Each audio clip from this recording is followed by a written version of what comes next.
Are you ready for liftoff? Grow your cannabis brand at Canada's #1 cannabis conference and trade show. Don't miss your chance to connect with movers, shakers, and decision makers from across the cannabis industry at Lift & Co Expo this May the 12th through the 15th at Metro Toronto Convention Center. Booth packages and partnerships are available for cannabis businesses of all types and sizes. Level up your cannabis brand at Lift & Co Expo May 12th through the 15th in Toronto. Visit liftexpo.ca for more information. That's liftexpo.ca. We're going to take a look at a report from the Brightfield Group about edibles in Canada, see what they're doing, like only having 10 milligrams caps. Gummies are called soft chews, very similar to Washington State. So some different stuff going on up there. So we're going to take a look at what's happening in edibles, all of that coming up. It's only entertainment. Welcome back to The Talking Hedge. I'm Josh Kincaid, capital markets analyst and host of your Cannabis Business Podcast. So a lot of these brands are capped at 10 milligrams, so they're trying to find some alternative ways to get different effects. If they can't get you, really, really high with the percentage, they're going to give you different things, maybe different terpenes.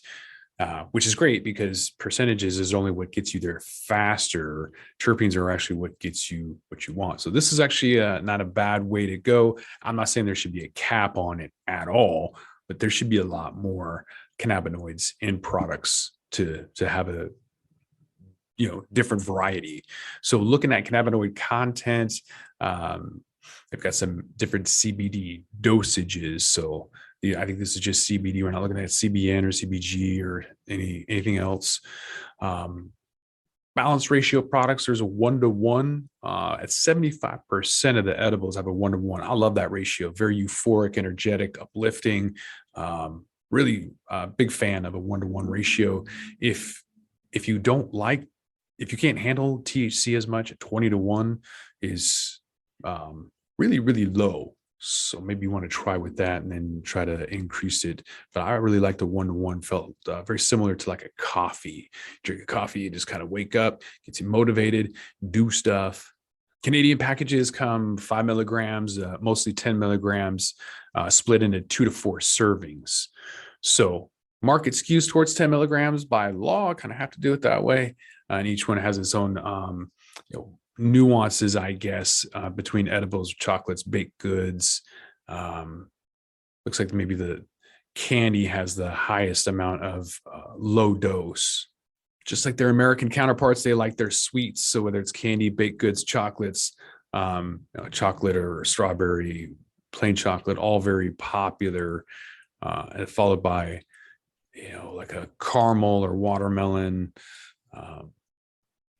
Hopefully at some point we'll get to a normal market where we can get in and have less sweet options. I'd like to have we talked about infused water on another podcast, or just something that doesn't have to have so much refined sugar in it would be a nice choice. I'm a big fan of hash, and I like myself some rosin too. So hash rosin soft chews, that sounds interesting. Might have to try some of that next time I'm in there, but looks like there's a solventless, which is also nice. Give you that terpene-rich extract. So this particular company, they've got a soft chew. Looks like price $3 above normal, so it looks like a premium product. So $12 for a 10 milligram pack containing 2 chews. That's expensive, but it does say that it has. Provides a genuinely high-end gummy for you soft chew aficionados. They still need some cafes up there. There's the Amsterdam Cafe, but they don't sell infused foods. There needs to be something where people can go at rather than going to a dab bar and listening and watching people cough incessantly.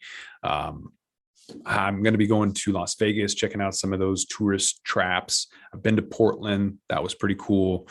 For the most part. I mean, I don't even think they're around anymore. I think COVID pretty much annihilated that business plan, but I'd like to see some different types of food, more options in a different type of setting. You don't have to, I see stuff littered all over the place where I'm at in Seattle. There's always a doob tube. backwoods, someone was rolling a blunt, just throws the backwoods wrapper away, or edibles wrappers. So a lot of packaging, get them into a restaurant equivalent, like a bar. And that way we can try to reduce some of the litter waste, and redundancies, especially in Canada, trying to make their pre-rolls look like an iPhone or something, where you have a box and you open it up, and there's another box, and then there's a tube, and then you open it up and there's a $3 joint, but you spent 15 on the packaging. So a little ridiculous.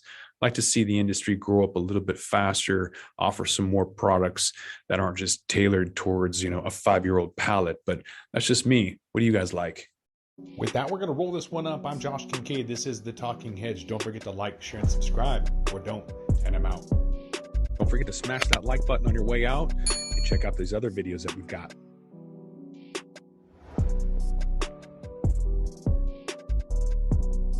How do cannabis CEOs balance growth and optimization strategies? What is THCO, Delta 10, and CBNA, and why should you care about these minor cannabinoids?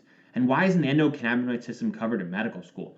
Most people think they're up to date in trends in the cannabis industry, but they're about 6 weeks behind. Learn about what is truly next in the cannabis space by joining myself, Brian Fields, and Kellen Finney every week on the Dime Podcast, and of course, on PodConnects.